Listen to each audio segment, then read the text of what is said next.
Hi, my name is Bijal Shah and I'm a bibliotherapist and founder of Bibliotherapy.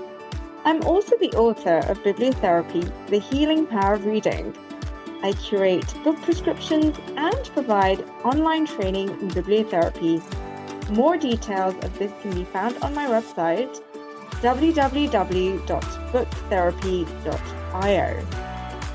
Hello, my name is Freya Howard. I'm a play therapist. I'm also the founder of Play Refuge, a play therapy service, creator of children's books on play therapy, providing consultations and training. More details are available on my website at www.playrefuge.co.uk. Hope you enjoy the show, and if you'd like a bibliotherapist in your pocket, you might find my book, Bibliotherapy, The Healing Power of Reading, a helpful companion.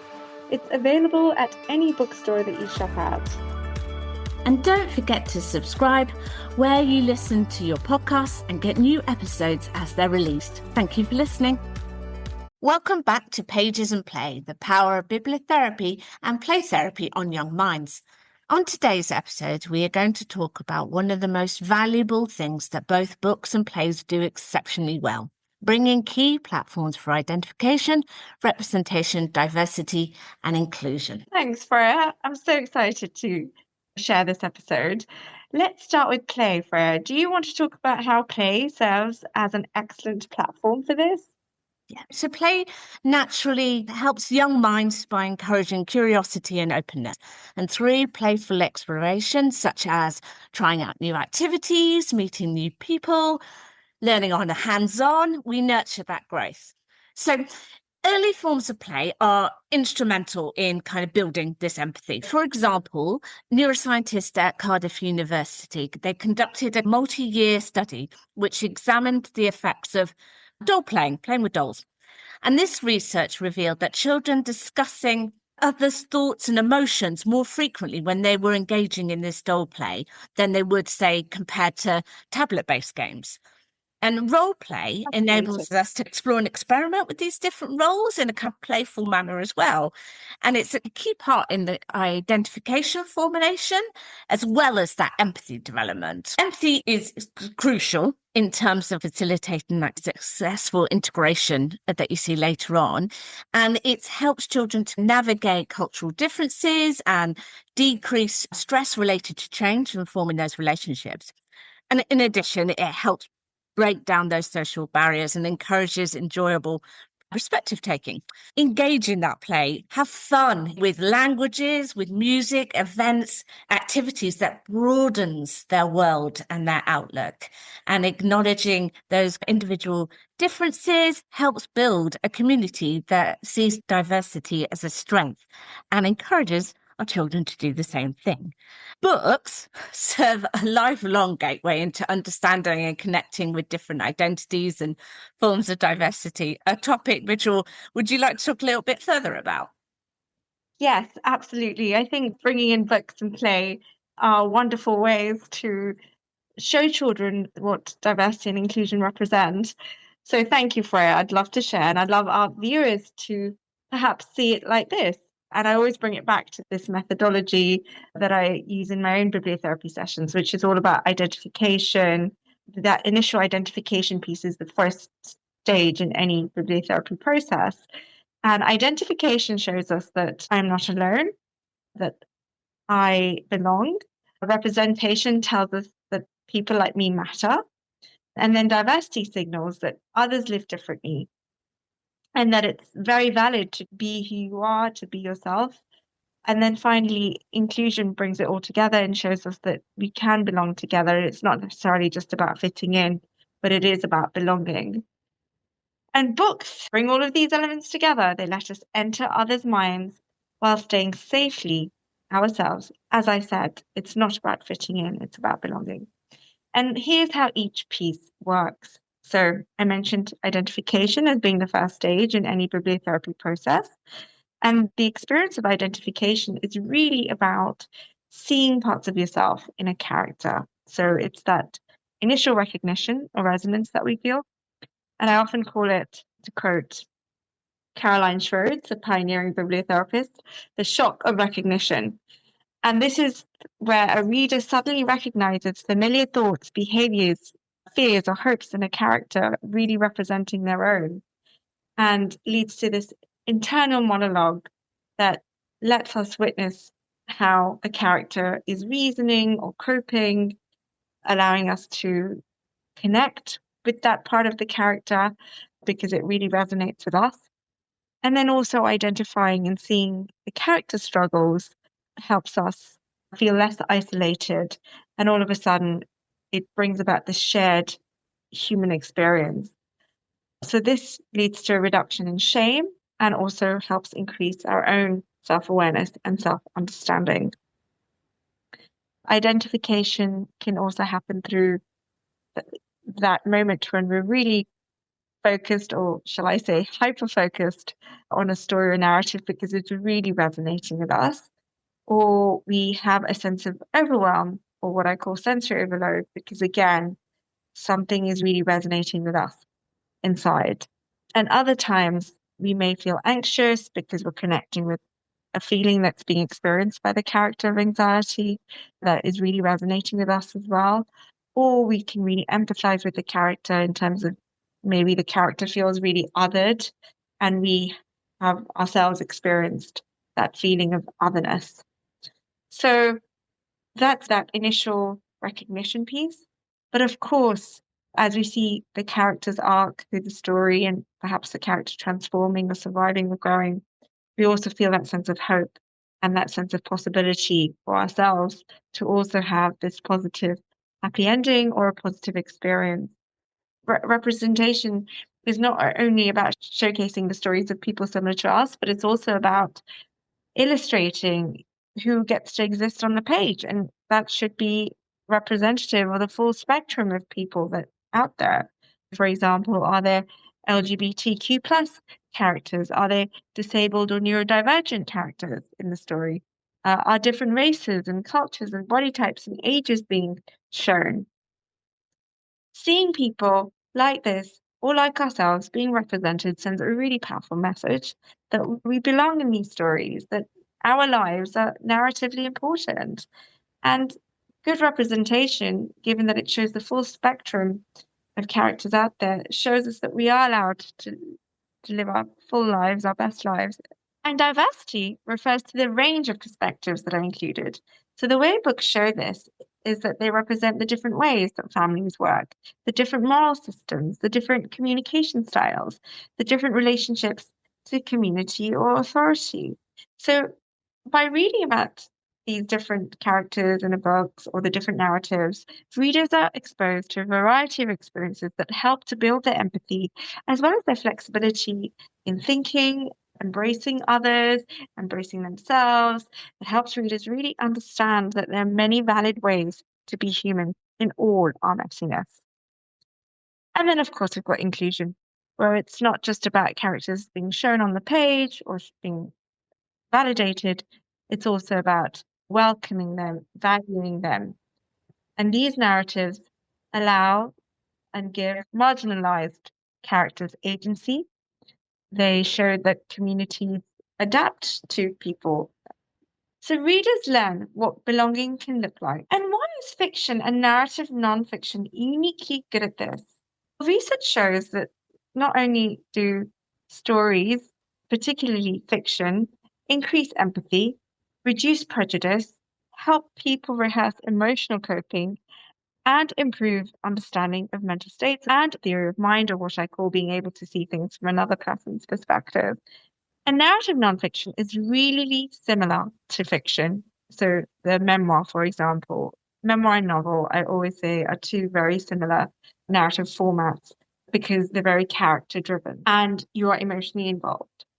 Freya, I'm conscious that I dived into this a bit, but I know you also have some really important insights on the power of language in all of this. So I'd love to hear your thoughts as well. Yeah, so specifically, I'm looking here at talking about inclusive language. That means avoid labels and we really want to build up on that open conversation. So in play therapy sessions, we refrain from labeling objects until the child does. So for example, instead of saying, you're moving that block. We don't assign meaning because that block could represent a car, a plane, the child themselves, or even a snake. We simply don't know. But this approach can fit into the broader concept of inclusive language. So we avoid making assumptions as we do as a culture. So language shapes how we perceive the world and each other. So for instance, we use broader inclusive terms such as parent or carer instead of assuming mum and dad. We are always looking at choosing the correct pronoun when known and demonstrating respect for everyone's lived experience. But furthermore from this, open conversations are key to avoiding these assumptions and creating opportunity for honest dialogue about inclusion and difference and respect. And these discussions help people feel safe and be able to share their perspectives and their experiences. So by encouraging this openness with your child at a very young age, you can break down some of these barriers from forming and dispelling these kind of misconceptions. As you were saying it a little bit there as well, but books and play are natural builders for empathy. They encourage activity and discussion that enables individuals to understand each other's perspectives. But this comes in other forms as well. This is in storytelling as a whole. This is in role play. This is in all play in which they are taking on different roles. It's in reflective listening. And these methods foster that understanding and that kindness that is fundamental to genuine inclusion. Vigil, I would welcome your insights a bit more on books and the development of empathy. Thanks, Farah. I love this topic because it gets at one of the quiet superpowers of reading fiction, which is that empathy isn't just feeling sorry for someone, it's the ability to really understand another person's inner world, what they believe, fear, hope, and why they act the way they do. And books are uniquely good at training this skill. So, just to break it down, how do stories build empathy? They give you access to private thoughts. So, in real life, we see behavior, but in novels, we hear the thinking behind the behavior. We hear the doubt before a decision, the history behind the reaction or the context, the fear behind the anger, and the logic that makes a strange choice make sense, more logical, more rational. So you are essentially getting a real understanding and context of the emotional world of a character before we see their behavior. And this really helps us understand people from the inside out.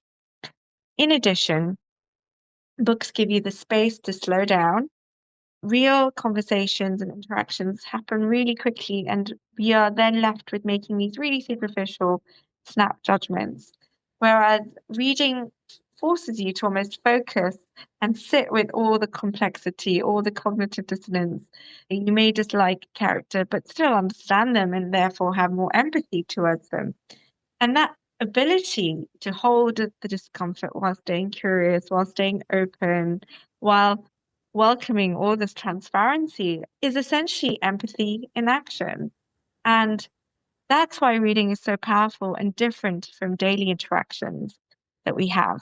They really enable you to safely experience this difference, but also be able to embrace it and also be open to it and also be less judgmental. So through fiction, we can really empathize with somebody with trauma.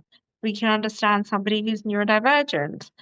We can welcome someone from another culture because all of a sudden we understand their world, as well as hold the space for somebody who's morally conflicted, and we allow them to sit with their overwhelm and their conflict and understand both perspectives of that conflict without any sort of judgment, defensiveness, or imposing even a sense of shame on them, which is the goal of empathy often. You do help you practice emotional literacy.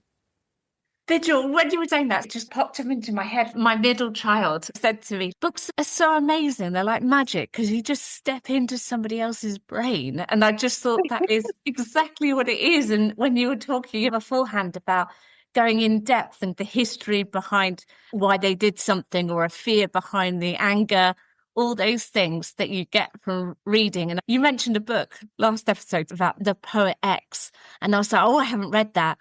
And I read it this week and I thought, wow, I felt so in that head of that teenager. And I was like, it just felt so deeply personal to be within there.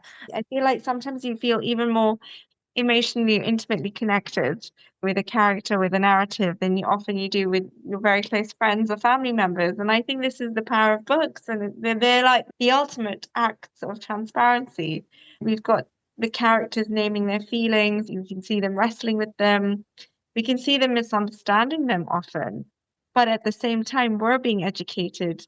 Quite literally, we're learning the language, we're learning the vocabulary, we're learning how to read other people.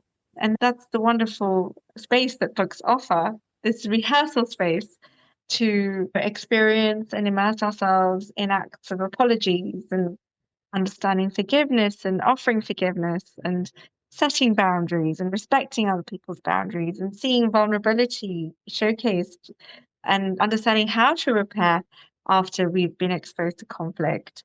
So these are amazing experiences that the brain often remembers and recalls and often looks to for guidance sometimes, because I think I also mentioned in my book, Bibliotherapy, The Healing Power of Reading, that when we are reading a story, sometimes our brain, when it's visualizing the story in its imagination, is experiencing it like it's really happening to us, even though it's happening to the character.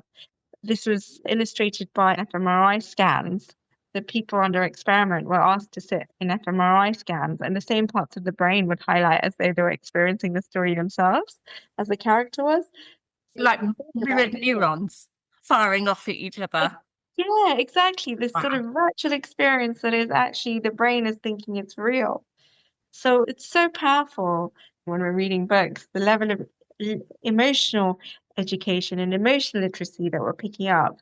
And this is why I think books have to survive the test of time. And this whole decline in reading, I think it's so important as parents and as carers that we really try and avoid the decline from happening by encouraging our children to read and using reading in all its forms, whether it's in an education setting, in a therapeutic setting, in a pleasure setting. The proof is in the pudding that the research often finds that regular fiction readers tend to score higher on measures of perspective taking, emotional recognition, and the tolerance as well. There's a patience for it. And in terms of representation, Fred, do you have anything to add for a bibliotherapy or a play perspective? Yeah. So actually, when you were talking about representation, when people see others like themselves, it allows them to imagine possibilities, to look at those individuals as role models. So seeing people with shared identities in books, in media, in leadership positions or amongst peers, not only confirms or affirms a sense of belonging, it also boost their self-esteem, their self-confidence, their ability to self-grow, to build from there. I recall reading Alice Osman's Loveless. I think I read it just before I read your book, actually, and then you talk about it as well. So within that, there's the protagonist, Georgina Wall, who's an 18-year-old, and she's navigating her first year at university while exploring and coming to the realizations about her own sexuality, particularly asexuality. It is a coming of age narrative. And stories like these are so crucial because they offer representation and help individuals avoid the feeling of isolation. So in the previous episode, I talked about making sure that we're validating and we're accepting all emotions that our children are presenting. And one of the reasons that this is so important is because it can help label those emotions, normalize them, but also is telling your child that they're not alone in this feeling. So all these things help the individual, and these books, these stories that talk about representation help avoid those feelings of isolation. They have somebody that they can liken to. They can understand where they're coming from. And this contributes significantly to one's sense of belonging and supports our mental health. I've just finished reading Masood Hussain, Our Brains and Ourselves, in which he shares stories of his patients who experience significant changes in their identity due to brain disorders. And he provides this amazing, insightful discussions on the importance of identity belonging and how the brain contributes to this and how these shifts affect our relationship with others, but also our overall well-being in our lives. Wow, I need to read that one. It sounds fascinating, especially the impact of our identities changing. Absolutely. And he has that as a central theme going through, and other themes he brings in and weaves into it. It's a beautifully written book. I highly recommend it. Yes. Yes, and look, I 100% agree. In my book, Bibliotherapy, The Healing Power of Reading, as you mentioned, I do prescribe Alice Osman's book, Loveless, to one of my clients who's navigating asexuality. And I got her to do some letter writing to the characters in the book because she felt a little isolated in her own real life, in her day-to-day life. And I felt that immersing herself in this world of diverse characters who all had their own very specialized sexuality, if I can call it that, there was a whole spectrum of sexuality. I felt that she'd feel a little bit more represented, more welcomed. And letter writing to protagonists encourages creativity whilst allowing the reader who'll be crafting the letters to feel safe in exposing their true feelings. They can really open up, and through writing and putting pen to paper and that sort of physical connection is a real outlet to expressing all these emotions, these complex emotions that come about when we're really connecting with something, connecting with a narrative.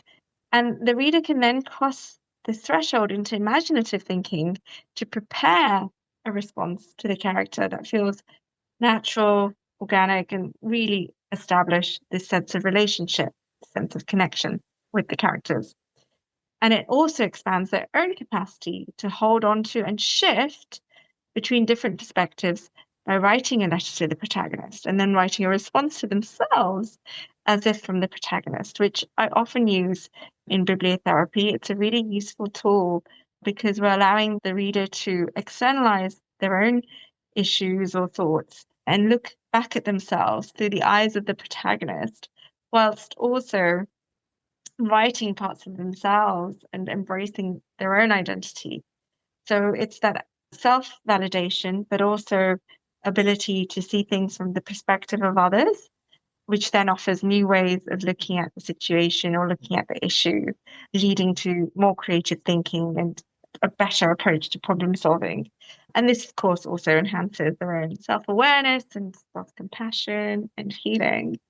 And secondly, I also added something that I call narrative therapy, which is really the process of rewriting your own story, reauthoring your own story by reframing it, and with the purpose of ending on a positive note, finding some form of closure. And it's great for when you're struggling to find closure on something, because often we have to script our own narratives and script our own story just for our own benefit and for our own peace of mind.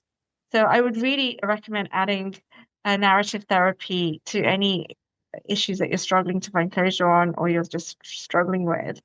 And this whole concept of narrative therapy are based on the principles developed by two authors and therapists themselves called Winston and Epstein. And the way they break down narrative therapy is, like I mentioned, firstly, externalizing the problem. So narrative therapy encourages individuals to view their problems as external to themselves rather than who they inherently are. And by doing this, we're able to gain some perspective and distance on the issue itself. And so we don't end up, I guess, dissolving ourselves in these limiting beliefs and ending up feeling very negative about ourselves. So that's the whole point about distancing ourselves and then being able to safely explore the issue. And then we, of course, deconstruct these dominant narratives. So narrative therapy often challenges these cultural narratives or societal expectations that may be contributing to these limiting beliefs about ourselves or about our problems. And by deconstructing these narratives, we're able to better understand how we've been influenced by a particular perspective. And then once we understand that, we can then construct a more positive or an alternative story that might serve us better and that might better align with our own values and hopes and where we're looking to get to. And then, of course, when we're constructing these new narratives, we want them to be hopeful, empowering, reframing of negative experiences in a more positive light so that we can identify new ways of looking at ourselves and our lives and hopefully shifting to a more optimal and optimistic worldview of ourselves. And lastly, narrative therapy is also very welcoming of multiple perspectives. There's no right or wrong answer. There's no one approach. There's whatever the approach, whatever we feel comfortable with or confident about, that's the way we can be who we want to be and embark on a path that serves us better so we can live a more peaceful existence. And so if you're interested in these two creative bibliotherapy techniques, so letter writing to protagonists or narrative therapy, you can find more guidance of them in my book, Bibliotherapy, The Healing Power of Reading, which has some exercises that you can do as well. There are also 2 chapters in the book that are focused on themes of diversity. There's Savannah's experience with asexuality, which I've just spoken about, and then, of course, Shanice's experience on navigating racism. So I definitely suggest picking up these 2 chapters if you're looking for some practical examples and client stories of how therapy is applied to this. Great. So when you were suggesting that you talked about these different narratives, these different protagonists from books to support these clients, I was thinking about when my children were really young.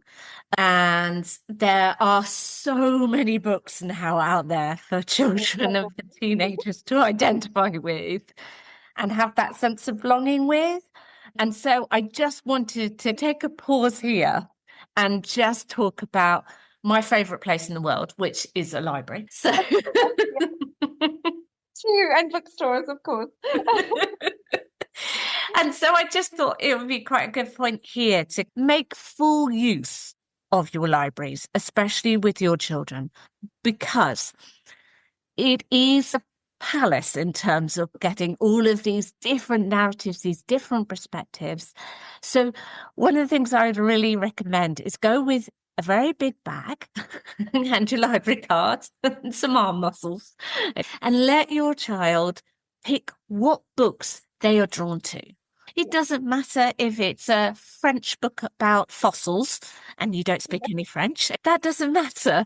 What it does is it allows your child to be curious. It allows them to be open. It allows them to learn different cultures. It means that it doesn't feel closed off for them.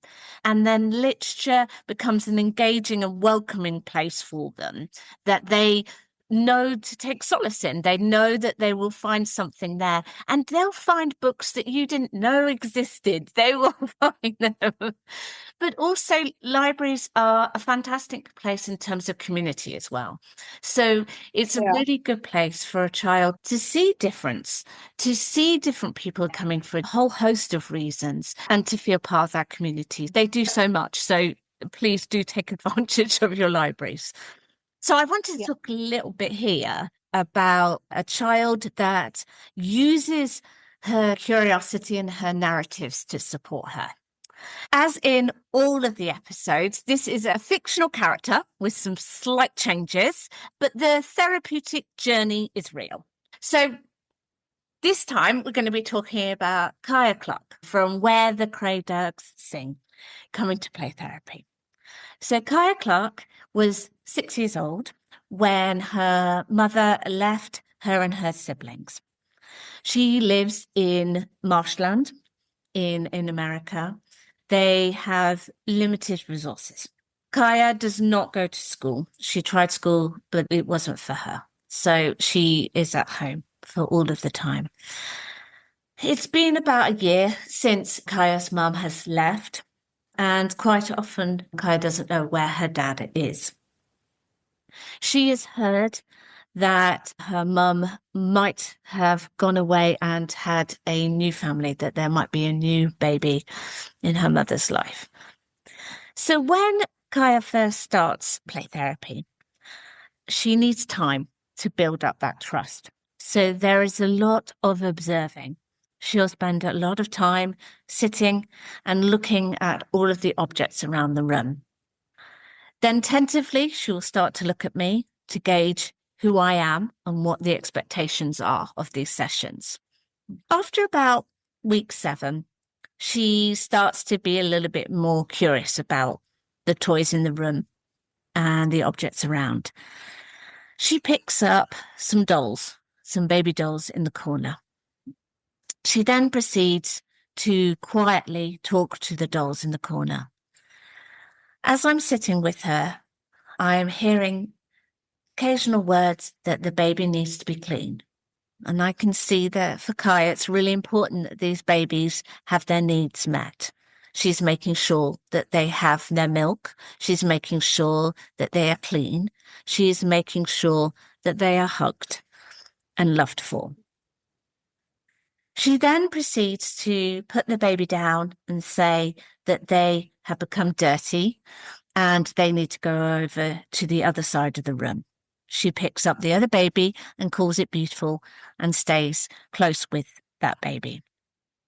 As the sessions go on, you can see more and more of Kaya exhibiting confusion and believing narratives, and starts to indicate that only infants or the babies who are beautiful or clean should receive affection. Those are the only ones that she wants to hug. Anyone that she differs in appearance, she will call ugly, and she will put far away from herself or from any other of the dolls. So they are instantly marginalized and put on the outside. Kaya starts to really exhibit confusion and self-blame. She believes she must be cute or good for the love of her mother who has left. She starts to tell me a story that her brother has shared about a vixen who, under extreme stress, abandons her offspring, but then goes on to have another family when the circumstances have improved. By this point in the play therapy intervention, Kaya is starting to become more and more curious about the other materials in the room. So she's starting to draw, and through these drawings, I can see a whole world of the natural world for Kaya. So she's drawing pictures of spiders, insects, birds, shells, everything that is part of her world. And she's drawing these beautiful picture books based on this narrative. She's gathering these stories and these imageries to support her. And through these observations, she's demonstrating her curiosity, her deep reflection. And as she builds this story, she has the vixen, and she's trying to understand why the vixen has left her cubs and why she would go on to have another family while Kaya is left. And she's able to have a growing sense of belonging with her environment and a deeper understanding of her situation. Wow, that's fascinating insight into the world of a child who feels this real absence. Thank you so much for sharing that. And I had a couple of thoughts as I was hearing that story from a bibliotherapy perspective, and the child just trying to organize their thoughts or gain some understanding of this unbearable absence.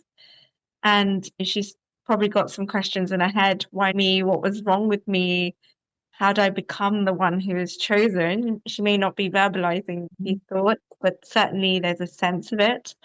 She's not going to say I was terrified or I was unlovable, but maybe there's a sense of only the beautiful babies get picked up. And so you can see this in that initiation phase where care is nurturing, play is telling her something crucial, that even though she's been left, she still has this capacity to love and to care. And that I felt so touching and moving in your story as you were talking about it. So essentially, I feel that she's practicing or rehearsing some form of belonging. Is there room for me here? I'm creating this room for these lovable dolls. Is there room for me here? And then, of course, as we move into this resistance phase, the love is slowly changing to conditional love from unconditional. And so it's as though only the clean or pretty or good babies are gathered and belong, and the rest set aside. And so she's already developed this principle in her head that to survive, that's what you need to be. So she's inventing this reason, and there's a sense of agency. I can fix this if I'm just a little bit prettier or less trouble, and she'll come back. And we can see how this sense of hope, but also this self-blame is coming together. And I found that story about the vixen extraordinary. Here is a sibling offering some hope that the fox hasn't left because the cub is defective, but it's because the world has become impossible. And obviously, Kay is not sure. She's becoming a bit distrustful, and she's trying to make sense in her own head. And she's grappling with this dilemma of, was it because I wasn't good enough, or was it that the situation was just really difficult for my mother? And every abandoned child is now grappling with these emotions, as orphans, for example, can do as well. I always think about the poor little orphan in a Roald Dahl story who is often faced with these abandonment issues. But we see these emotions play up and these themes play up many a times in children's literature about being abandoned. But we can see that as Kay is creating this picture book, there's something that's shifting in her. She's borrowing these stories from the natural world and essentially becoming a bit of a storyteller to, I guess, give metaphor and give meaning to her loss, that she can sit with her loss and create community and continuity through the birds and through the landscape and the marshlands, and create a sense of belonging, even if she didn't quite get this from her mother. She uses, like you were saying, she gets that sense of belonging from the landscape. And they become like her family. They're not only her family, she's able to use those narratives, like you said, in order to make sense of her life. And then she can see that she belongs within there. She's part of the natural world. That makes sense to her, that she's part like that. And I do hope that this can give comfort to other children, this story that you've just shared, Freya. So I really appreciate you sharing it. And as we were talking about, Kaya's story shows a person's culture, her relationship with nature, and her story is fundamental to her self-awareness, her identity, her therapeutic growth. And we all have these things that help us to identify, help us to grow.